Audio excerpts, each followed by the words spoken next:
सो अगर मैं अब तक की बात करूं तो एक हम लोग कर चुके हैं ऑल द रूल्स। अब आप सभी रूल से वाकिफ हैं जो ब्लॉक डायग्राम अलजेब्रा यानी ब्लॉक डायग्राम प्रोडक्शन में यूज होता है।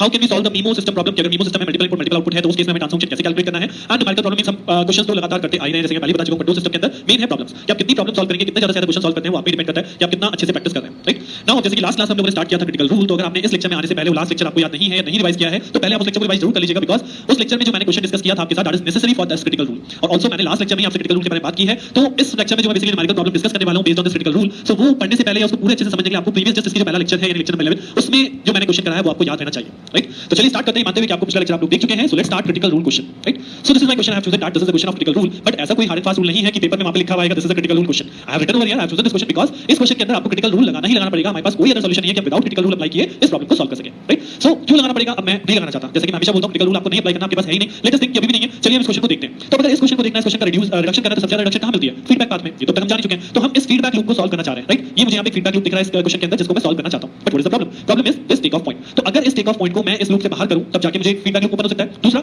जब टेक ऑफ को हटा भी लेंगे तो समिंग पॉइंट भी रहेगा, तो समिंग पॉइंट को तो हम ब्लॉक की इधर करके फिर समिंग पॉइंट को इंटरचेंज करके ऐसा क्वेश्चन प्रीवियसली कर चुके हैं। But the main problem is कि मुझे इस लूप को सॉल्व करना है, और इस लूप को सॉल्व करने के लिए इस टेक ऑफ पॉइंट को अगर मैं राइट हैंड साइड लेके जाता हूं तो मुझे समिंग पॉइंट से जंप करना पड़ेगा, और अगर मैं लेफ्ट हैंड साइड लेके आता हूं फॉर एग्जांपल तो लेफ्ट हैंड साइड यहां पे लाने के बाद वापस मुझे समिंग पॉइंट से जॉइन करना पड़ेगा, तभी ये टेक ऑफ पॉइंट आपका इस पर्टिकुलर लूप से बाहर आ पाएगा।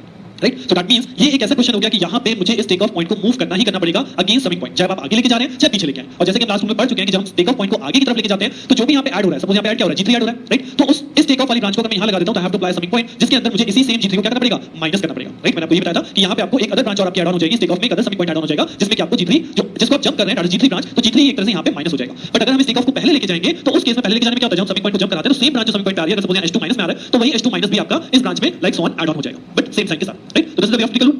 तो चलिए अब मतलब मैंने इतना जो आपको बताया इसलिए बताया कि जो मैं हमेशा बात बोलता आ रहा हूं उसे मैं हर जगह अप्लाई करता हूं कि मुझे क्रिटिकल रूल एकदम से अप्लाई नहीं कर देना है, मुझे टेक ऑफ और समिंग पॉइंट आपस में मूव नहीं कराने जब तक कि मेरे पास कोई और अदर रास्ता नहीं है, मेरे पास कोई अदर वे नहीं है कि मैं इस क्वेश्चन को सॉल्व कर सकूं। राइट तब मुझे क्रिटिकल रूल अप्लाई करना ही करना पड़ेगा। So let's start this question. तो सबसे पहले आपके पास दोनों ऑप्शन है, आप आगे भी मूव करा सकते हैं, मैं इसे पीछे वाला पाथ आपको सॉल्व करा रहा हूं, पीछे मूव करा के सॉल्व कर रहा हूं। सो फर्स्टली मैंने इस टेक ऑफ नोड को इस ब्लॉक के पहले जंप कराया, और जैसे कि हमें पता है रूल जब टेक ऑफ को ब्लॉक से पहले जंप कराते हैं तो इस ब्रांच गेन में क्या हो जाएगा H1 G2। राइट जब भी टेक ऑफ को ब्लॉक से पहले लेके आते हैं तो पर्टिकुलर गेन वैल्यू से multiply, so H1 G2। So your circuit look like this कि मैंने इस टेक ऑफ को पहले मूव करा दिया, this take off is move up to this point और इस ब्रांच में आपका चेंज हो गया H1 G2, बाकी कहीं पे भी कोई चेंज नहीं है, सबका पूरा का पूरा diagram as it is. Right this is the first step. Now second step is what, अब मुझे इस टेक ऑफ पॉइंट को इस समिंग पॉइंट से पहले मूव करना है। राइट तभी तो बाहर निकलेगा। तो हम इस टेक ऑफ को जब समिंग से पहले मूव करेंगे तो हमने रूल में पढ़ा है कि ये जो टेक ऑफ वाली आपकी ब्रांच है इस ब्रांच पे एक समिंग पॉइंट और आ जाएगा, and this summing point is will contain the same this H2 branch जो हम यहां पे जंप करा रहे हैं, वही सेम ब्रांच आपकी एक तरह से यहां पे भी ऐड ऑन हो जाएगी। राइट ये पढ़ा था। दैट मींस जब आप इस टेक ऑफ को इधर मूव करा देंगे तो इस वाले टेक ऑफ वाली ब्रांच में भी ये H2 with same negative sign आपका ऐड ऑन हो जाएगा। Right so how will draw this, will draw this like this कि यहां पे आपका H2 ऑलरेडी अगर मैं कहता हूं this is my summing point number 1 and summing point number 2, तो आप यहां पे देखोगे this is my summing point number 1 और समिंग पॉइंट नंबर 2 को क्योंकि टेक ऑफ ने जंप किया तो ये मेरा समिंग पॉइंट नंबर 2 है जिसमें H2 आ रहा था। नाउ इस टेक ऑफ में एक और समिंग पॉइंट यहां पे ऐड ऑन हो गया, and this will contain the same value that is minus of H2, वही सेम ब्रांच आपके यहां पे ऐड ऑन हो गई, बाकी कुछ और चेंज इस सर्किट के अंदर नहीं किया।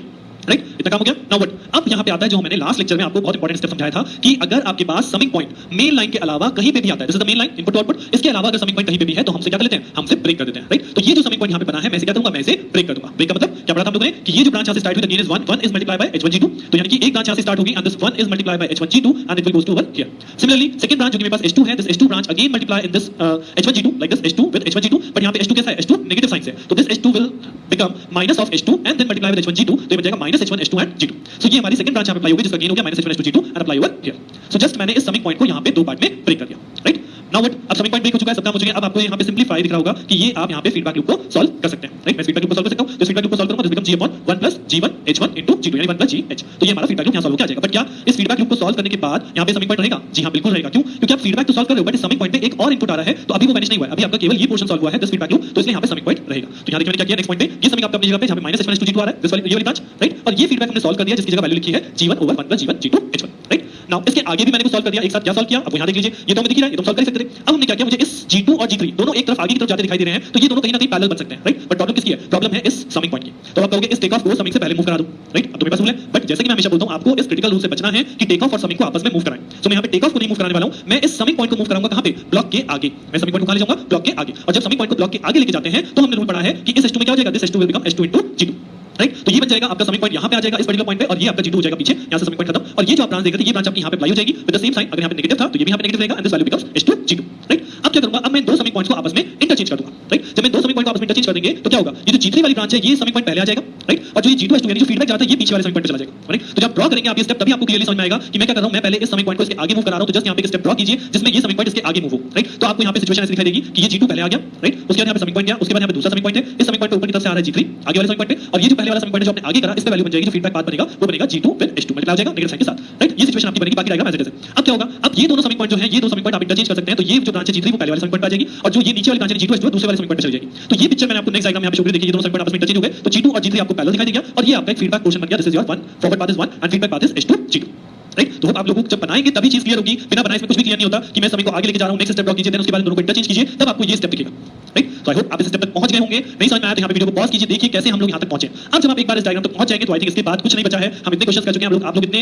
एक्सपर्ट हो चुके होंगे, और आई कैन से कि आप लोग इतने एक्सपर्ट हो चुके हैं ब्लॉक डायग्राम के अंदर कि अब यहां के बाद आप लोग डाउन दैट सॉल्व, आप शायद इसके बाद वीडियो को यहीं पे छोड़ दोगे, अपने आप से क्वेश्चन सॉल्व कर लोगे, आप वीडियो को लास्ट में जाके आंसर देख लोगे। सो आई थिंक उसी मैनर में मैं भी यहां पे बता सकता हूं, so this will become the feedback path, I will know you can solve this feedback path. तो जब फीडबैक पाथ को सॉल्व करेंगे यहां पे वैल्यू हो जाएगी 1/1 प्लस G2H2 यानी H2 G2, हम इसको सॉल्व कर सकते हैं, इसकी जगह भी ब्लॉक आ जाएगा, that block becomes G2 G3, this is simply series block, right. पहले सॉल्व कर दिया और ये यहां पे ऑलरेडी अवेलेबल था, the value is G1 over 1 plus G1 G2 H1, right. तो तीनों ही ब्लॉक आपके सीरीज में आ जाएंगे नेक्स्ट स्टेप के अंदर, और यहां पे फाइनली एक आपका फीडबैक चल रहा है, वो फीडबैक यहां पे रहने वाला है, this is the feedback minus H1 H2 and G2, right. तो तीनों सॉल्व हो गए, तीनों सीरीज में आ गए। अब नेक्स्ट स्टेप में क्या ड्रॉ करना है, इन तीनों का सीरीज कॉम्बिनेशन, तो ये यहां पे सीरीज में आ गए, उसके बाद इन तीनों का सीरीज कॉम्बिनेशन लिख दीजिए, तो यहां पे आपने तीनों की मल्टीप्लाई कर दी, you will get the series combination, feedback अपनी जगह पे चल रहा है, now finally solve this feedback loop, यानी G/1 plus G into H, जहां पे G कौन है, G है ये वाला पोर्शन और H है ये वाली वैल्यू। तो just now do the calculation, और कैलकुलेशन के बाद आप अपने इस पर्टिकुलर आंसर पे पहुंच जाएंगे, right. So this is the way how we can solve the critical rule. So इसे क्रिटिकल जरूर बोला जा रहा है, क्रिटिकल है क्योंकि हमारे क्वेश्चन में कॉम्प्लेक्सिटी को इंक्रीज कर रहा है। अगर मैं क्रिटिकल रूल अप्लाई कर रहा हूं तो आई थिंक एक समिंग पॉइंट बढ़ जाता है, फिर उस समिंग पॉइंट को मुझे ब्रेक करना पड़ता है, तो it will take a task long task, मतलब आपके स्टेप थोड़े से बढ़ जाएंगे। इसलिए हम हमेशा बोलते हैं कि क्रिटिकल रूल से आपको बचना है, जब तक अप्लाई ना करने को बोला जाए या ना बिना उसके इसके काम ही नहीं चल सकता आपका, तभी मुझे क्रिटिकल रूल को अप्लाई करना है, अदरवाइज मैं क्रिटिकल रूल को अप्लाई नहीं करूंगा, राइट। सो आई होप इस क्वेश्चन को करने के बाद आपका ब्लॉक डायग्राम रिडक्शन,